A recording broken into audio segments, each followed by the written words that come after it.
ನಮಸ್ಕಾರ, ಶುಭ ಸಂಜೆ. ಸಂಕಲ್ಪ ಸಿದ್ಧಿ ವಿಶೇಷ ಕಾರ್ಯಕ್ರಮಕ್ಕೆ ತಮ್ಮೆಲ್ಲರಿಗೂ ಆತ್ಮೀಯ ಸ್ವಾಗತ ಹೇಳ್ತಾ ಇರೋದು ನಾನು ಅನೂಷಾ. ಜೀವನದಲ್ಲಿ ಬರ್ತಾ ಇರುವಂಥ ತೊಂದರೆಗಳು, ಕಷ್ಟಗಳು, ಸಮಸ್ಯೆಗಳು ಇವೆಲ್ಲದರಿಂದ ನಾವು ಆದಷ್ಟು ಬೇಗ ಹೊರಗಡೆ ಬರಬೇಕು. ಎಲ್ಲ ರೀತಿಯಾಗಿರುವಂಥ ಪ್ರಯತ್ನಗಳನ್ನ ಪಟ್ಟಿದ್ದೀವಿ, ಹೋಮ ಹವನಗಳಲ್ಲಿ ಪಾಲ್ಗೊಂಡಿದ್ದೀವಿ, ದೇವಸ್ಥಾನ ವ್ರತಗಳ ಆಚರಣೆ ಮಾಡಿದ್ದೀವಿ. ಆದರೂ ಕೂಡ ಪರಿಹಾರ ಸಿಗ್ತಿಲ್ಲ ಅಂತಂದರೆ ಖಂಡಿತ ಚಿಂತೆ ಮಾಡಬೇಡಿ. ಇವತ್ತೇ ಈಗಲೇ ನೀವು ಅಕ್ಷಯ ವೃಕ್ಷವನ್ನು ಬರಮಾಡ್ಕೊಳ್ಬಹುದು. ಇನ್ನು ಕಾರ್ಯಕ್ರಮದಲ್ಲಿ ನಮ್ಮ ಜೊತೆಲಿದ್ದಾರೆ ಸ್ಪಿರಿಚುವಲ್ ಗುರು ಡಾಕ್ಟರ್ ವಿಷ್ಣುದತ್ತ ಗುರೂಜಿಯವರು. ಗುರುಗಳನ್ನ ಕಾರ್ಯಕ್ರಮಕ್ಕೆ ಸ್ವಾಗತಿಸೋಣ.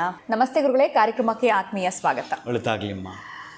ಗುರುಗಳೇ, ಈ ಕೆಲವೊಂದು ಬಾರಿ ನಾವು ಹೋಗುವಂಥ ಕೆಲಸಗಳಲ್ಲಿ ಏನೋ ಒಂದು ಸಮಸ್ಯೆಗಳಾಗ್ಬಿಟ್ಟಿರುತ್ತೆ. ಒಂದು ರೀತಿಯಾಗಿರುವಂಥ ಭಯ, ಭೀತಿ, ಆತಂಕಕ್ಕೆ ಒಳಗಾಗ್ಬಿಡ್ತೀವಿ. ಯಾವುದೋ ಒಂದು ಮಾಡಿರುವಂಥ ತಪ್ಪುಗಳಿಂದ ಕೆಲಸನೇ ಹೋಗ್ಬಿಡುವಂಥದ್ದು, ಈ ರೀತಿ ಎಲ್ಲ ಆಗ್ತಾ ಇರುತ್ತೆ.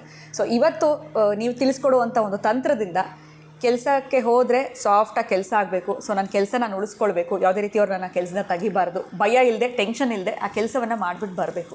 ಆ ಥರದ್ದು ಒಂದು ತಂತ್ರವನ್ನು ತಿಳಿಸ್ಕೊಡಿ ಗುರುಗಳೇ. ತುಂಬ ಜನಕ್ಕೆ ಈ ಒಂದು ಪ್ಯಾನಿಕ್ ಆಗ್ತಾ ಇರ್ತಾರೆ ಅಂತ ಹೇಳ್ಬೋದು. ಕೆಲಸಕ್ಕೆ ಹೋಗುವಾಗ ಏನೋ ಒಂದು ರೀತಿ ಭಯ, ಹೇಳ್ಕೊಳ್ಳೋಕ್ಕೆ ಆಗೋದಿಲ್ಲ ಅದು. ಓಂ ವಿಶ್ವಸ್ಮೈ ನಮಃ. ಪ್ರೀತಿಯ ಬಂಧುಗಳೇ, ಬಹುಶಃ ಕೆಲಸಕ್ಕೆ ಸಂಬಂಧಪಟ್ಟ ಯಾವುದೇ ತೊಂದರೆ ಆಗಿರಲಿ, ಅಂದರೆ ಅಲ್ಲಿರ್ತಕ್ಕಂತಹ ಹಿರಿಯರು, ನಿಮ್ಮ ಬಾಸ್ ಅಂತ ಯಾರು ಇರ್ತಾರೋ ಅವರಿಂದ ಎಲ್ಲೋ ಒಂದು ಕಡೆ ತೊಂದರೆ, ಅಥವಾ ನೀವೇ ಏನೋ ಅಲ್ಲಿ ಒಂದು ತೊಂದರೆ ಮಾಡಿದ್ದೀರಿ, ಒಂದು ತಾಪತ್ರೆ ಕಾಣಿಸ್ಕೊಂಡಿದೆ, ಅಂತಹದಕ್ಕಾಗಿ ಪ್ರತಿನಿತ್ಯ ಬಹುಶಃ ಏನೋ ಒಂದು ಸಬು ಬೇಳ್ಕೊಂಡು ಬರ್ತಾ ಇದ್ದೀರಿ.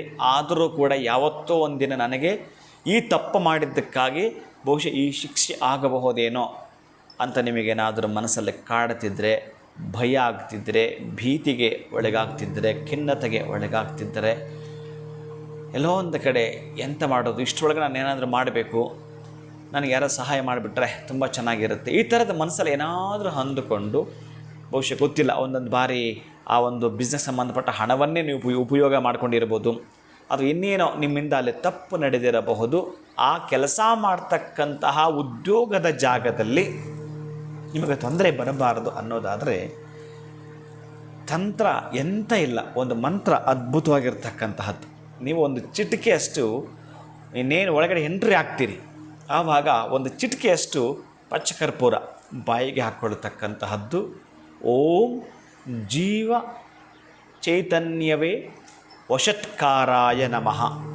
ಈ ವಷಟ್ಕಾರಾಯ ನಮಃ ಅನ್ನೋ ಮಂತ್ರವನ್ನು ನೀವು ಒಳಗಡೆ ಹೋಗುವ ಮುನ್ನ ಪ್ರಾರಂಭ ಮಾಡ್ತಾ, ಒಳಗಡೆ ಹೋಗ್ತಾ ಹೋಗ್ತಾ ಮನಸ್ಸಲ್ಲಿ 4 ಅಥವಾ 8 ಬಾರಿ ಈ ಮಂತ್ರವನ್ನು ಹೇಳೋದ್ರಿಂದ ಆ ಭೀತಿ, ಆ ದುಗುಡ, ಆ ದುಃಖ ಕಡಿಮೆ ಆಗ್ತಾ ಬರುತ್ತೆ. ಆಕಸ್ಮಿಕ ಈ ತಪ್ಪಿನ ಅರಿವು ಅಲ್ಲಿರ್ತಕ್ಕಂತಹ ನಿಮ್ಮ ಮೇಲಾಧಿಕಾರಿಗಳಿಗೆ ಗೊತ್ತಾದರೂ ಸಹಿತ ನಿಮಗೆ ಎಕ್ಸ್ಕ್ಯೂಸ್ ಕೊಡ್ತಾರೆ. ಪಾಪ ಇರಲಿ ಬಿಡು, ಒಂದೊಂದು ಸಲ ಆಗುತ್ತಲ್ಲ, ಅದು ನನಗೂ ಆಗುತ್ತೆ ಅಂತ ಆ ಬಾಸ್ ಅಂದುಕೊಳ್ತಾನೆ. ನಾನೂ ಒಂದು ಸಲ ಈ ಸಣ್ಣ ಮಿಸ್ಟೇಕ್ ಮಾಡಿದ್ದೆ ಅಂತ ಹೇಳಿ ಆತ ಅಂದುಕೊಳ್ತಾ ನೋಡಿ, ಈ ಮಂತ್ರ ಅಷ್ಟು ಅವರನ್ನು ಪರಿವರ್ತನೆ ಮಾಡುತ್ತೆ, ಅಷ್ಟು ಬದಲಾವಣೆ ಮಾಡಿಕೊಡುತ್ತೆ. ಅವರ ಮನಸ್ಸನ್ನು, ಅವರು ಮಾಡಿರೋ ತಪ್ಪು ಅವರಿಗೆ ಅರ್ಥ ಆಗೋ ಮುಖಾಂತರ ನಿಮಗೆ ಕ್ಷಮೆ ಕೊಡುತ್ತಾರೆ.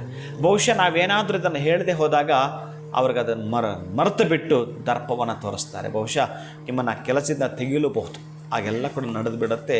ಈ ವಷಟ್ಕಾರಾಯ ನಮಃ ಅಂತಕ್ಕಂಥ ಮಂತ್ರವನ್ನು ನೀವು ಹೋಗೋ ಮುನ್ನ ಪ್ರಾರಂಭಿಸಿ, ಹೋಗೋ ಒಳಗಡೆ ನೀವು 4 ಅಥವಾ 8 ಬಾರಿ ಹೇಳಿಕೊಳ್ಳಿ.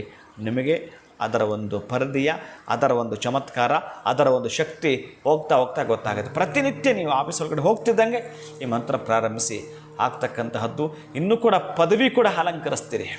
ಅಂತಹ ಅದ್ಭುತವಾಗಿ ನಿಮಗೆ ಪ್ರಮೋಷನ್ ಸಿಗುವಂಥದ್ದು, ಅಥವಾ ನೀವು ಇಲ್ಲಿಂದ ಇನ್ನೆಲ್ಲಿಗೋ ಟ್ರಾನ್ಸ್ಫರ್ ಆಗಬೇಕು, ಅದಕ್ಕಾಗಿ ಬೇಡಿಕೆ ಇಟ್ಟಿರ್ತೀರಿ, ಇದು ಕೂಡ ಆಗತ್ತೆ. ಈ ವಷಟ್ಕಾರಾಯ ನಮಃ ಮಂತ್ರ ಅಂತ ಅದ್ಭುತವಾಗಿರೋ ಶಕ್ತಿ ಇರುತ್ತೆ.